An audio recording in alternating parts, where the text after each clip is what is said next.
আজ প্রথমবারের মতো আগরতলা স্মার্ট সিটি লিমিটেডের অফিস পরিদর্শনে যান মুখ্যমন্ত্রী প্রফেসর ডক্টর মানিক সাহা। এদিন পরিদর্শনকালে মুখ্যমন্ত্রীর সাথে উপস্থিত ছিলেন আগরতলা স্মার্ট সিটি প্রকল্পের chief executive officer Shailesh Kumar Yadav সহ অন্যান্য আধিকারিকরা। একই সাথে এদিন জল বোর্ডের অফিসও পরিদর্শন করেন মুখ্যমন্ত্রী। উল্লেখ্য, স্মার্ট সিটি মিশনের অন্তর্গত আগরতলার উন্নয়ন প্রকল্পগুলোর দ্রুত বাস্তবায়নে বদ্ধপরিকর রাজ্য সরকার।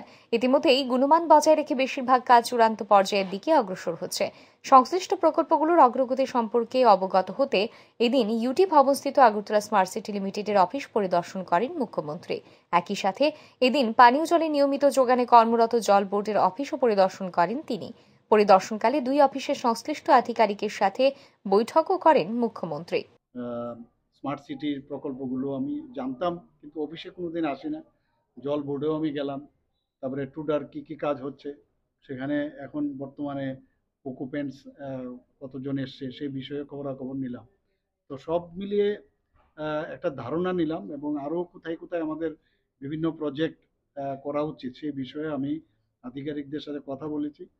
ওনারা বলেছেন যে বিষয়গুলো কালকেই মিটিং আছে, সবাইকে নিয়ে বসছি, এবং আশা করি যে সব বিষয়ে আরও বিস্তারিতভাবে আলোচনা হবে, এবং সেই আশাতে অনেক সুবিধা হয়, অনেক জিনিস জানা যায়।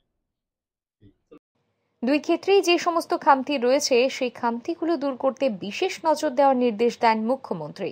ব্যুরো রিপোর্ট, আর ই নিউজ।